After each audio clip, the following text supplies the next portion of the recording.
الرحمن الرحیم۔ میرے عزیز اہل وطن، السلام علیکم۔ چند ہفتے قبل آپ نے مجھے جس ذمہ داری کے لیے منتخب کیا وہ میرے لیے ایک اعزاز ہے۔ اس پر میں اللہ رب العزت کا شکر ادا کرتا ہوں۔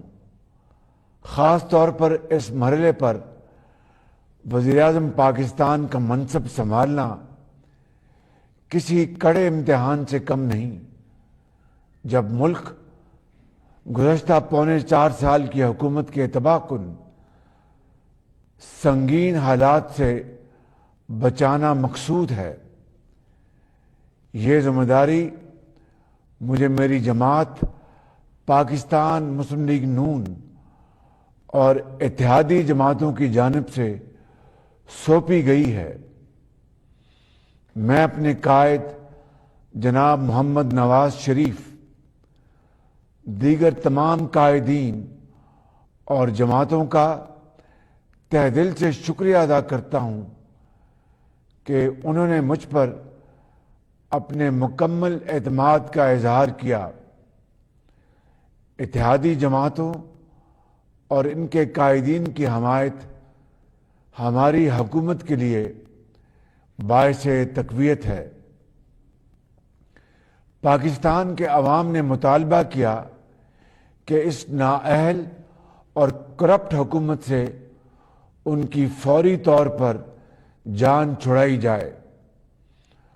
اپوزیشن کی تمام جماعتوں نے مل کر عوام کے مطالبے پر لبیک کہا اور آئین پاکستان کے تمام جمہوری تقاضے پورے کرتے ہوئے اس تبدیلی کو یقینی بنایا۔ پہلی بار دروازے کھولے گئے، پھلانگے نہیں گئے۔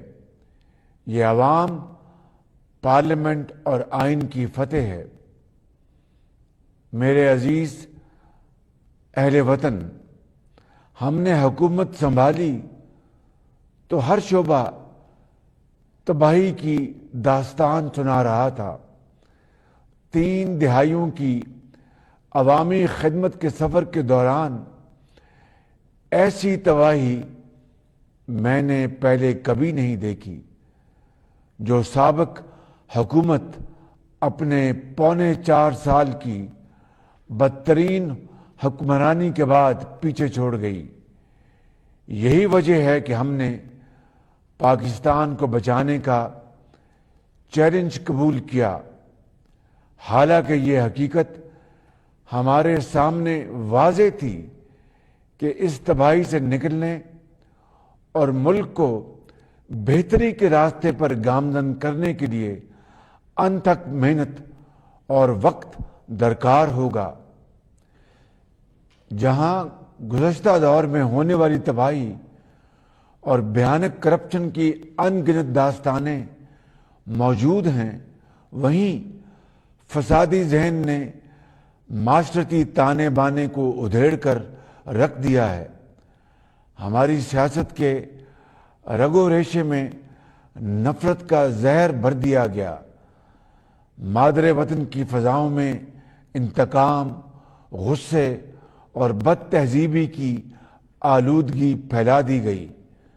ماضی کے اس دور میں نفرت کی ایک پوری فصل بوئی گئی۔ میرے عزیز اہل وطن، اپنے مذموم سیاسی مقاصد کے لیے سفارتی خط کی نام نہاد سازش تک گھڑی گئی۔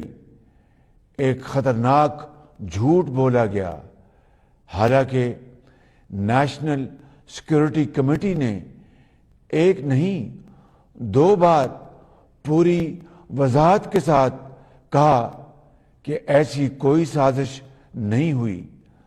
امریکہ میں ہمارے سفیر نے بھی سازش کی کہانی کو یکسر مسترد کر دیا۔ اس کے باوجود ایک شخص مسلسل جھوٹ بول رہا ہے۔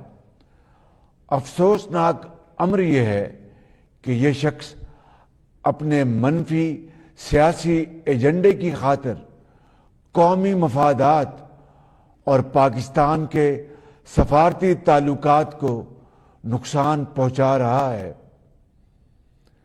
میرے اہل وطن، اگر کوئی شخص یہ سمجھتا ہے کہ اس کا گھمنڈ اور ضد دستور پاکستان اور آئینی اداروں کی متفقہ رائے سے زیادہ مقدم ہے تو یہ اس کی بہت بڑی بھول ہے، کیونکہ پاکستان آئین کے مطابق چلے گا، کسی ایک فرد کی ضد سے نہیں۔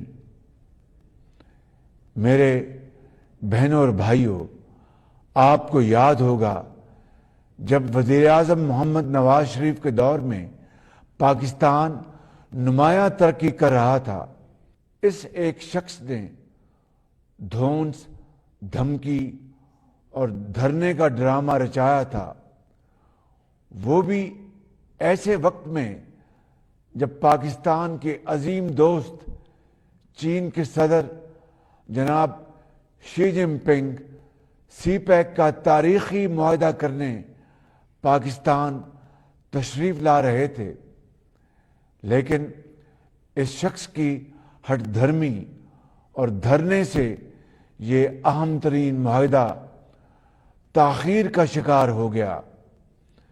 میں واضح کر دینا چاہتا ہوں کہ عوام کی جان و مال کا تحفظ یقینی بنانا حکومت کا فرض اولی ہے، اور اس پر کوئی سمجھوتا کیا ہے نہ کریں گے۔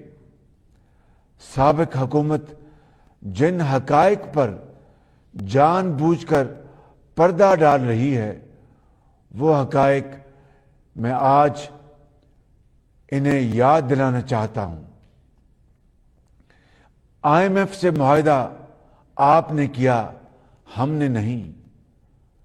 ان کی سخت شرائط آپ نے مانی، ہم نے نہیں۔ عوام کو مہنگائی کی چکی میں آپ نے پیسا، ہم نے نہیں۔ ملک کو اس معاشی دلدل میں آپ نے دھسایا، ہم نے نہیں۔ ملک کو تاریخ کے بدترین قرض کے نیچے آپ نے دفن کر دیا۔ عالمی اداروں نے گواہی دی کہ ملکی تاریخ میں سب سے زیادہ کرپشن آپ کے دور میں ہوئی۔ ملک میں لوڈ شیڈنگ کے اندھیرے آپ واپس لائے، اور آج معیشت کی سانس بند ہوئی ہے تو اس کے ذمہ دار بھی آپ ہیں۔ میرے اہل وطن، میری خدمت آپ کے سامنے ہے۔ آپ گواہ ہیں کہ ماضی میں بھی ہم نے مشکل حالات کا کامیابی سے سامنا کیا۔ الحمدللہ ہمارے سامنے صرف اور صرف ایک مقصد ہے کہ وطن عزیز پاکستان کو خوشحال اور ترقی یافتہ، یعنی قائد کا پاکستان بنائیں۔ میرے اہل وطن، ہم ہر مشکل فیصلہ کرنے کو تیار ہیں اور ہر ممکن وہ کام کریں گے جس سے قومی ترقی کا سفر تیزی سے آگے بڑھ سکے، نااہلی اور کرپشن کی سیاست کا ہمیشہ کے لیے خاتمہ ہو سکے۔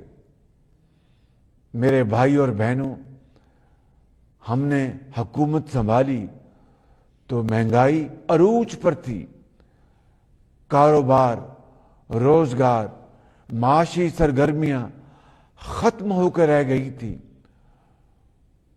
ڈالر جو 2018 میں ہم 115 روپے پر چھوڑ کر گئے تھے، سابق حکومت کے پونے 4 سال کے دوران ڈالر 189 روپے پر پہنچ گیا، جس سے ایک طرف مہنگائی کی آگ مزید تیز ہو گئی تو دوسری جانب پاکستان پر قرض کا بوجھ بھی ناقابل برداشت ہو گیا۔ گزشتہ پونے 4 سال میں پاکستان کے قرض میں 20,000 ارب روپے سے زیادہ کا اضافہ ہوا، جو 1947 سے 2018 تک 71 سال